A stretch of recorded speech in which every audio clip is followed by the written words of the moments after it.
আসসালামু আলাইকুম প্রিয় দর্শক।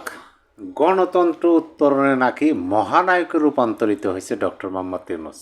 অনেক পত্রিকা এরকম করে প্রতিবেদন প্রকাশ করতেছে, একটা আপনাদের সামনে আমি তুলে ধরছি, আপনাদের মন্তব্য জানানোরও কথা বলছিলাম। এই চ্যানেলেই আছে, আপনারা চাইলে দেখে নিতে পারেন। উত্তোলন, যেমন ধরেন পুকুর থেকে মাছ উত্তোলন, মানে পুকুরের মধ্যে মাছ আছে, সেই মাছ তোলা হইতেছে। উত্তোলন, উত্তোলন মানে তোলা, মানে পুনরায় তোলা।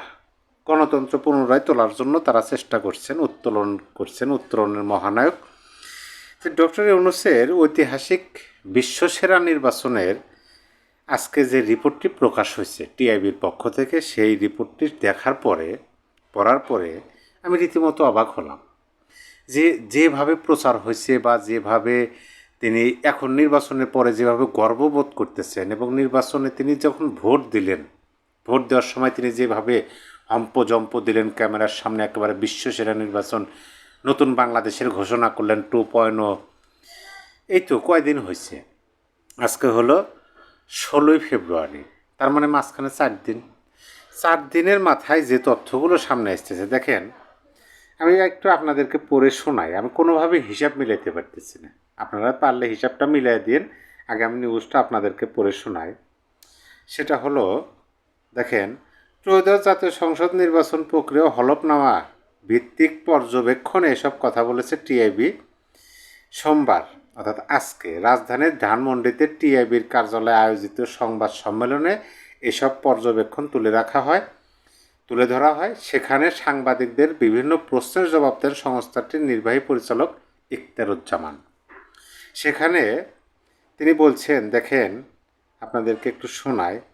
সার্বিক পর্যবেক্ষণে টিআইবি বলেছে, শুরুতে তুলনামূলক সুস্থ প্রতিযোগিতার লক্ষণ দেখা গেলেও ক্রমান্বয়ে রাজনৈতিক দল এবং প্রার্থীরা নির্বাচনী কার্যক্রমের পুরাতন রাজনৈতিক চর্চা বজায় রেখেছেন।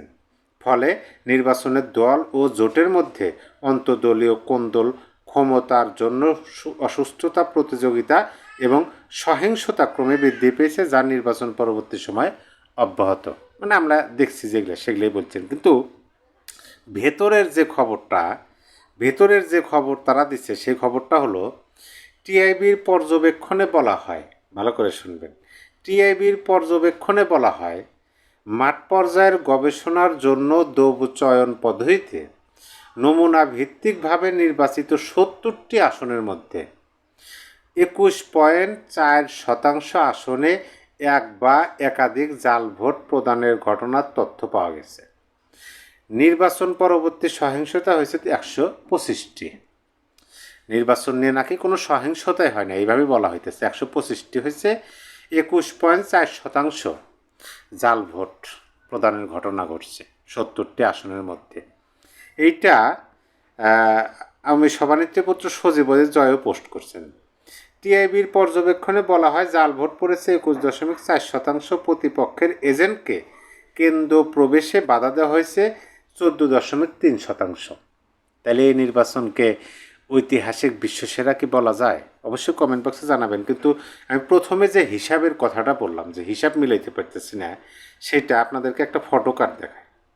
দেখেন, এই ফটো কার্ডে দেখা যাইতেছে যে মোট যে ভোট পড়ছে, সেই মোট ভোটের মধ্যে, মানে ভোট, তার মধ্যে ভোট পড়ছে 4,80,74,429টি, এবং না ভোট পড়ছে 2,25,65,627টি। তাহলে যে না ভোটের সংখ্যা এবং ভোট দেয় নাই, গণভোটে ভোট দেয় নাই এরকম মানুষের সংখ্যায় মোট গণভোটের না ভোট ও ভোটদানে বিরত থেকেছেন মোট ভোটারের 62.36%। তাহলে 62.36% মানুষ ভোট দেয় নাই। অপরদিকে আজকে যেটা বের হলো যে 21.4% জাল ভোট পড়ছে। তাহলে 21.4% এবং ওই 62.36% কত হলো? তাহলে হলো 83.40%। তাহলে ভোট পড়ে নাই। তাহলে কত শতাংশ ভোট পড়ছে? 17%। হিসাবে তো তাই এসে, কিন্তু সরকার তো বলতেছেন যে না, 40% ভোট কাস্ট হয়েছে, আর গণভোটে ভোট কাস্ট হয়েছে 59%, 60%। মানে গণভোটে মানুষ বেশি ভোট দিচ্ছে। আপনি বুঝুন, মানে এই সরকারের যে নির্বাচনকে না বলছেন, মোট তাইলে কত, 83% মানুষ না বলছেন জাল ভোট দিয়ে। এই যে বিষয়গুলো, এই বিষয়গুলো দেখার পরে প্রকৃতপক্ষেই আমি কোনোভাবেই হিসাব মিলাইতে পারলাম না। নির্বাচনে জাল ভোট পড়েছে 21.4%।